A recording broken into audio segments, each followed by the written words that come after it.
Hello everybody. My name is Jo, and if this is your first time with us, welcome. It's great to have you with us. Today we are going to do something pretty simple.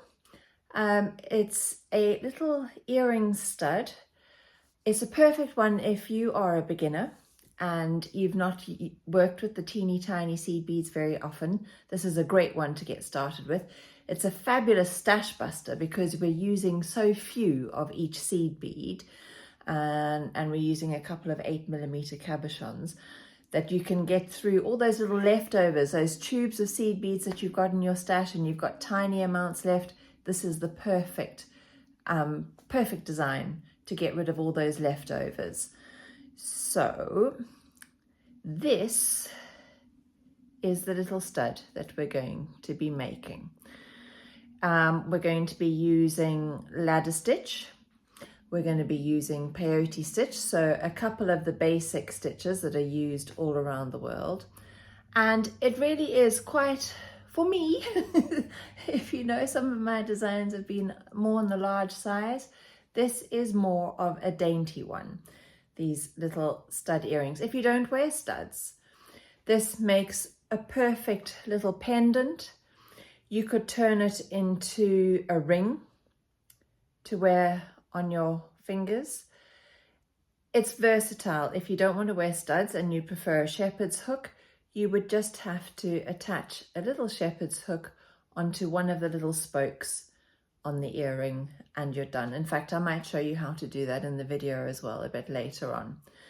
So that's what we're going to be doing today. If you enjoy the video, please, I'd love it if you gave me a little bit of feedback, either a thumbs up or a comment, or you hit that subscribe button. It doesn't cost you anything, but it really does mean the world to small little people. I'm not so small actually, I'm nearly 6 foot, but it does mean the world to small people in businesses like myself. And it makes it feel a little less lonely, this side of the camera. It feels like there's a little bit of interaction and give and take. As always, we're going to start with a quick look at all the ingredients. And in fact, my bead mat looks really full today, but it's just because I've got a massive reel of fire line on there. So let's look at the beads first. These are my little cabochons that I'm using. They're 8mm in size.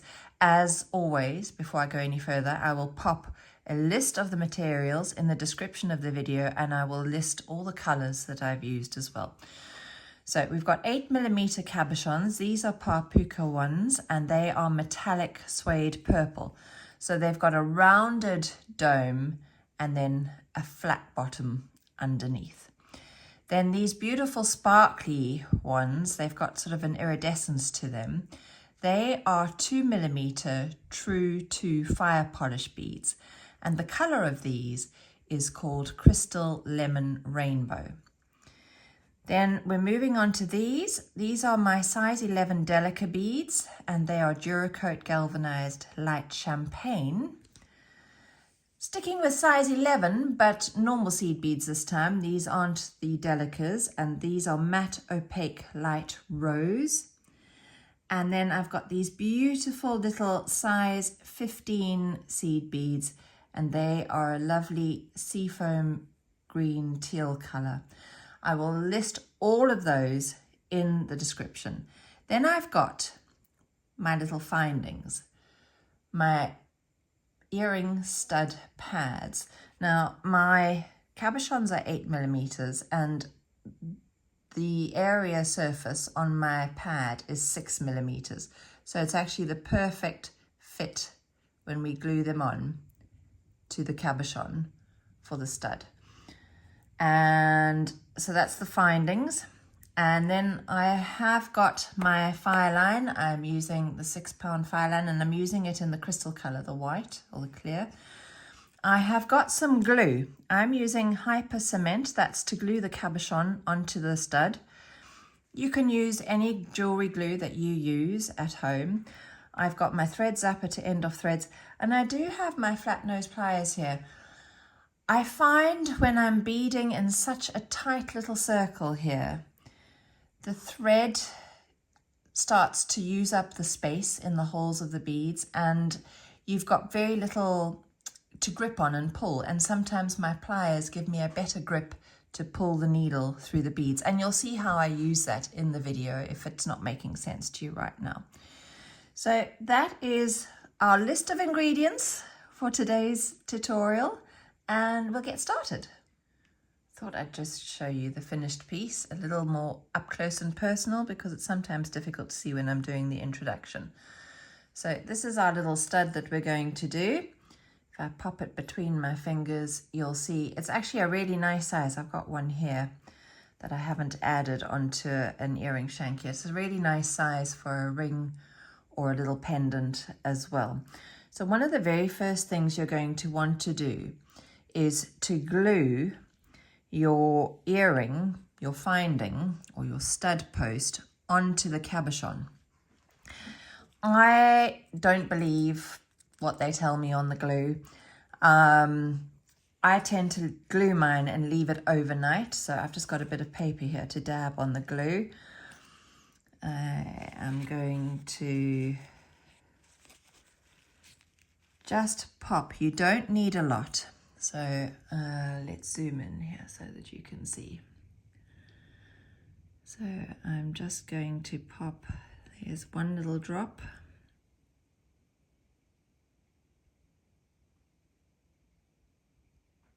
And another little drop. You can see that I'm really not doing very much. And then I'm going to just take my post down onto the cabochon and center it as best as you can.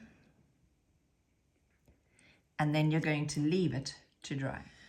So I actually glued mine last night and it's been drying overnight, and now I know that it's totally secure on my cabochon, and I'm going to put that aside till a bit later because I'm going to start working on the bezel that will go around the cabochon to begin with.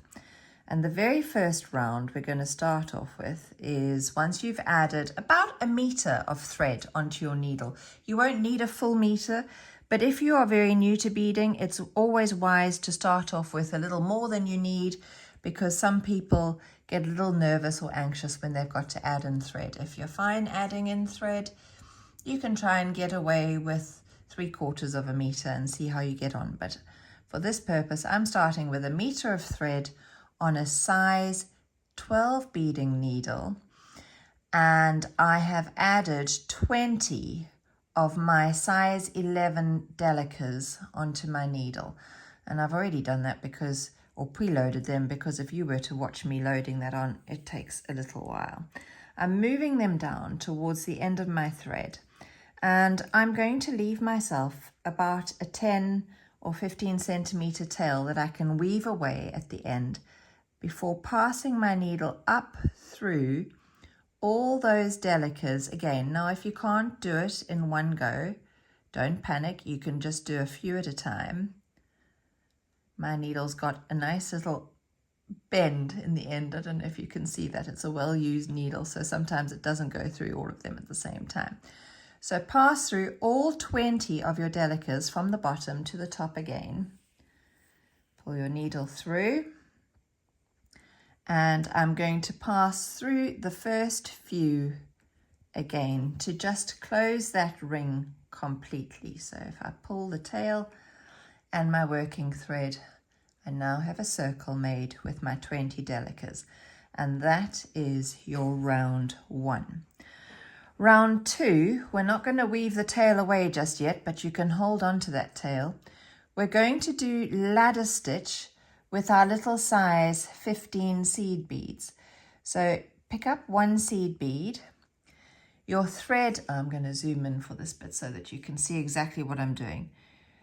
You pass back through the same bead that your thread is exiting from and the one below it, because that will be your second one. You can pass through just the one bead that your thread is exiting from, but I'm saving a bit of time by passing through the next one at the same time. So there's your first one added. Pick up another 15, pass through the same bead that your thread's exiting from, but you're passing through from the opposite side, and then through the bead just below that as well. And you're going to do this the whole way round, one at a time. You pick up 1/15 and you pass through the bead that your thread is exiting from. And then before you add on another one, you need to pass through the next one in your circle. So you're going to go the whole way around. You will have added 20 15s by the time I come back to you. I've gone all the way around my gold Delicas, adding one of my little teal 15s with ladder stitch. And at the moment, that's really not going to do much to hold my cabochon in place. But our next step, we're going to pull these little blue 15s upright so that they're sitting on top of and just inside the ring of gold 11s. Because they're slightly smaller, when we pass through them, it will just cinch them in and close that gap. So you're going to step up into one of those little 15s. And then without picking up any beads, you're going to pass through each and every one. Make sure that you don't skip any out. Now, as I pull, you'll see how it pulls them up a little. And as we go all the way around, it's going to pull them up more and more. If you can't pass through all of them at the same time, well, you certainly shouldn't be able to because they're in a ring. But I try and get through 3 or 4 at a time. But you can go one at a time as well. There are no rules as to how this should be done. So there's just 2 I'm coming through. All the time as I pull it in, you can see how it's pulling those beads up. I want my tail to stay out of the way for now. And I'm going to come all the way around.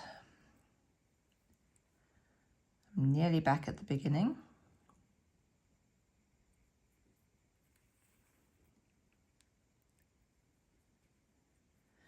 Just as when we did the round of gold Delicas, we went through the first couple a second time just to complete the ring. I'm going to do the same sort of thing here. My thread has just got into a little tangle. There we go. So I'm coming back through the first few. In fact, to really pull it in, I'm possibly going to go around the entire round of teal 15s once more. Oh, that is a bit of a pesky little knot there. Right, not crisis averted. I just needed to run my finger between the 2 threads and split them. So there we go. We've got our inner circle for our bezel, which is going to sit around that lovely purple cabochon. Now, if you're not too happy with the shape of it, you can always use a mandrel. If you don't have a mandrel, a pen works just as well. Pop it on your pen, pull your tail and your working thread, and you get a really neat little circle as your bezel. That's just a little top tip for you. Before we go any further, I want to make sure that my cabochon fits in and that I haven't pulled things too tightly. So I'm just popping it on my mat and popping the cabochon in flat, straight down. If I flip it over, that's what it looks like on the reverse side. Now you could stop at that stage. It makes a really cute, tiny little stud, just like that. Well, you can't exactly stop at that stage because we haven't trapped the cabochon. We need to bead around the back here to trap this so that the post doesn't fall out. But you don't need to add any embellishment around the side like I've done in this one if you don't want to. So we've checked that that all fits. Happy with the fit. It's not going to pop through on the front side, and now I just need to close in the back. I'm really sorry about that little cut on my finger. I know it's not the greatest to look at, but it's that time of the year when we're really busy in the garden and thorns got in the way of my pruning. So I've popped the cabochon out for now. Here it is. I don't need it in right now. And I've taken my needle from a 15 through to one of the 11s. So I'm changing beading direction. You can see my thread is exiting the top of the 15 and I'm coming straight across back down the 11 towards me. And that way you won't see too much thread on the outside. Now, on this back edge, we're going to do a bit of peyote. Instead of adding another 20 of our 15s, which we can do, takes a bit more time, we're going to do peyote stitch, adding only 10 of our 15s, saving time and our materials. So I'm going to pick up 115. Now peyote stitch, your thread is exiting a bead, you skip over a bead, and then you pass through the next one. So let's see if I can get my needle in there. And this is where I find things are quite tight and my grip on my needle isn't so good. So I bring in, let's just zoom out. Bring in my flat nose pliers. I grip my beadwork with one hand, the pliers with the other, and I just pull through. So if you're having a problem with your grip, that is a great top tip to have. So there's our first one. Coming round, keeping that tail out of the way. I'm going to weave the tail away in a minute.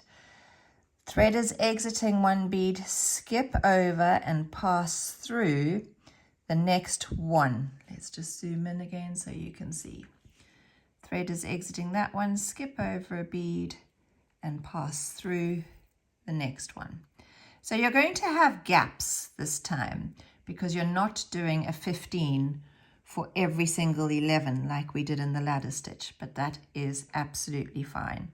Pick up a bead, skip over a bead and pass through the next one.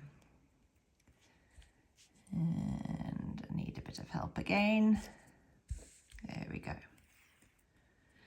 So I've added 3 so far. I've got another 7 to go around my gold ring. So pick up a bead, skip over a bead and pass through a bead. I've added my 10 15s onto the back, and again, if you feel that it's a little misshapen, just grab your pen or your mandrel, pop it on and get its shape back again. And you've got your perfect little circle. I've also threaded away my tail thread. So all I did was I popped the needle on the tail and I just passed through those gold beads again, following the circle until I had no thread left. Right, or very little to burn off. At this stage, if we were to pop that in, it's still not secure. So just as we did with the little 15s on the front that we'd use ladder stitch, we're going to pass through those 15s again now without picking up any beads, but you need to do it with your cabochon in place. So I'm going to rest my cabochon on my middle finger like that, and I'm just going to hold gently in place with my thumbnail, and I'm going to step up from the gold into the first 15s. There you can see, into the 15s. And I'm going to come round through all those 15s now, all the way around, pulling your thread in as you go. So don't pull too hard, otherwise you're going to pull the cabochon out, or it will pop out like that did, but this is just the beginning. So you just pop it back in place and continue your way around. So as you pull up, it's going to start enclosing that cabochon. So come all the way round and I will meet you back when I've passed through all those 15. On this back side, I've been through the 15s once, but it's not secure enough for me. So I'm going to pass through all of those 15s a second time. And this time it will really tighten things up and pull things into place to make that cabochon secure.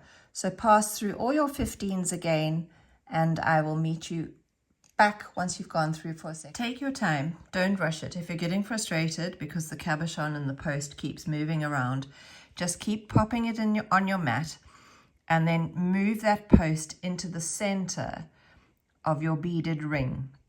You want to try and keep that central so that the top stays well positioned within the bezel.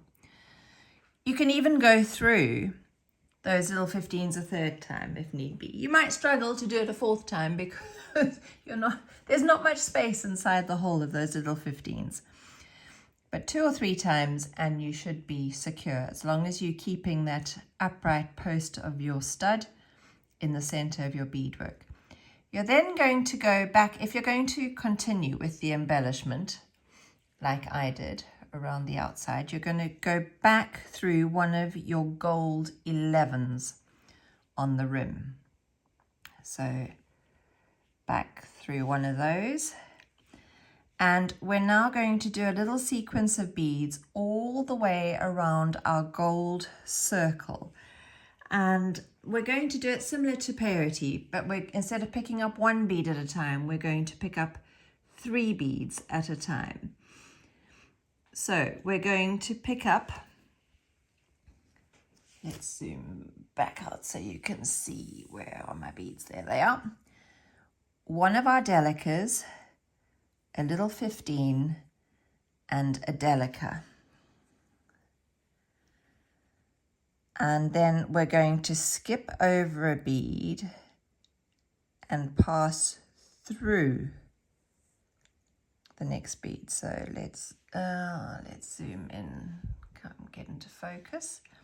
You can see my thread is exiting a bead. I've skipped over one and I'm passing through the next one, just sticking on those gold beads. And that little sequence of 3 beads that you've added forms this little triangle, sticky outy spoke on the edge of your bezel. And you're going to do that all the way around. So that's what it looks like from the front. Pick up an 11, a 15, and an 11. And we're going to skip a bead and pass through the next one.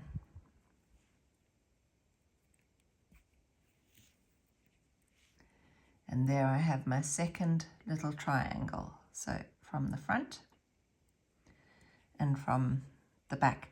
And you're going to repeat that sequence all the way around until you're exiting this Delica just before your first little picot or triangle on the edge.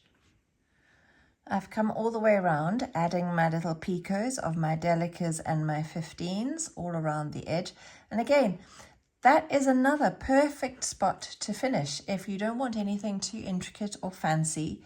That is just a lovely little edge around your bezel. You don't need to go all the way adding the final round. We're obviously going to do that in this video, and I think it just brings a little more light into the piece because we're using the sparkly beads and those matte opaque light rose beads.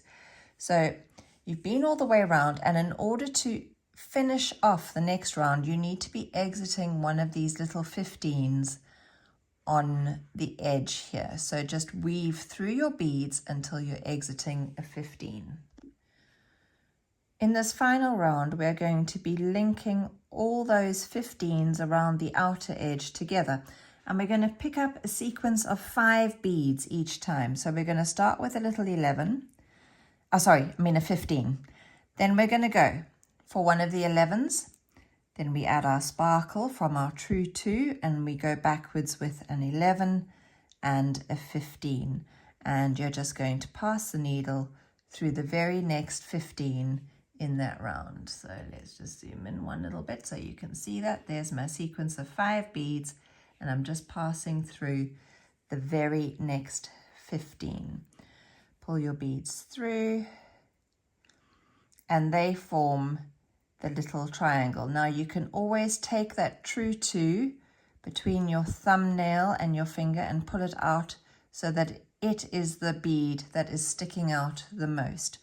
So we go again, a sequence of 5, a 15, an 11, a true 2, an 11, and a 15. And we pass through the very next 15 in the sequence.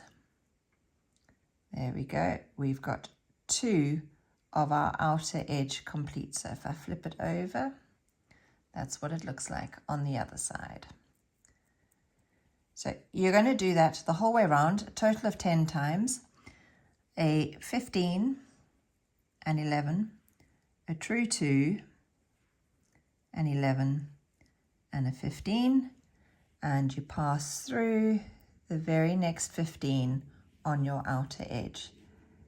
So I will come back to you when you've gone all the way around, adding your little petals, if you want to call them, or spokes, the whole way around your bezeled cabochon. Your last set of 5, you're going to pass through the first 15 on your first spoke.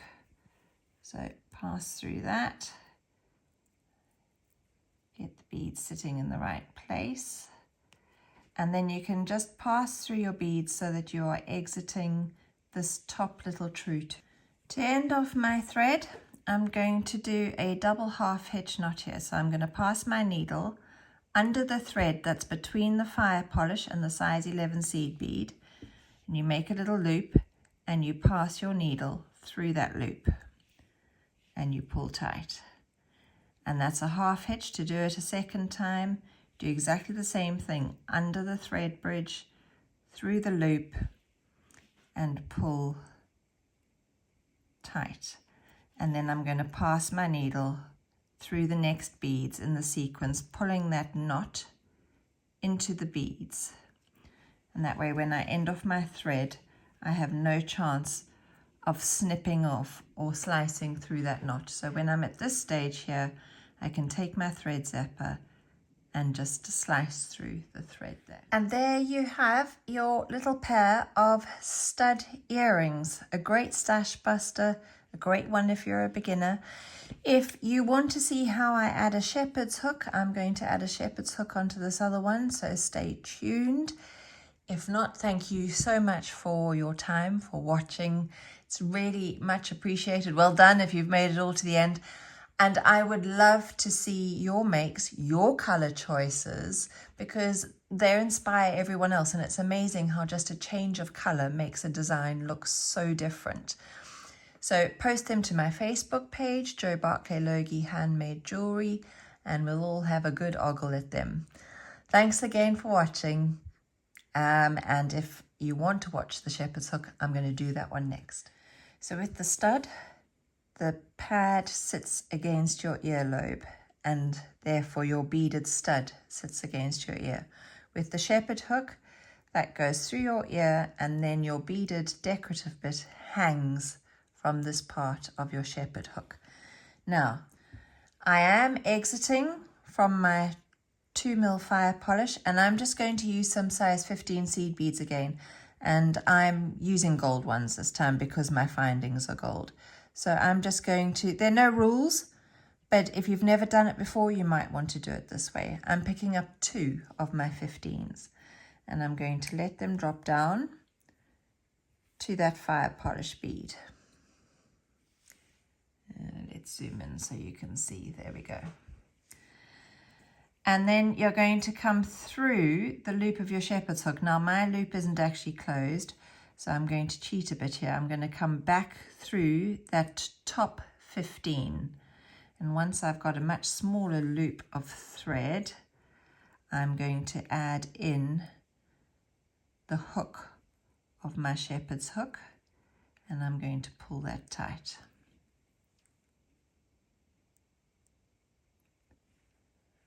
So it's hanging there.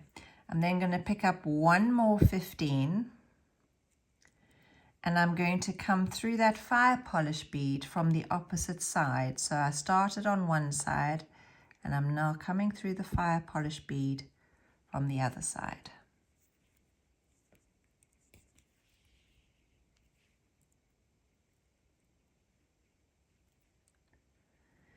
And you'll see that those 3 little beads make a very neat attachment for your shepherd's hook at the top. You finish off your thread exactly the same way with a double half hitch knot, and then thread through your beads to pull the knot in. So that was just a little bonus feature, a little extra. If you're not a fan of stud earrings, you can always add a shepherd's hook. If you wanted to make it into a pendant, instead of coming through the shepherd's hook after that second size 15, you would go through a jump ring. That's one of those little circular findings, and then you can thread a chain through it and hang your pendant from it. So there you go. Hope you've enjoyed the tutorial. Thanks for watching. Bye.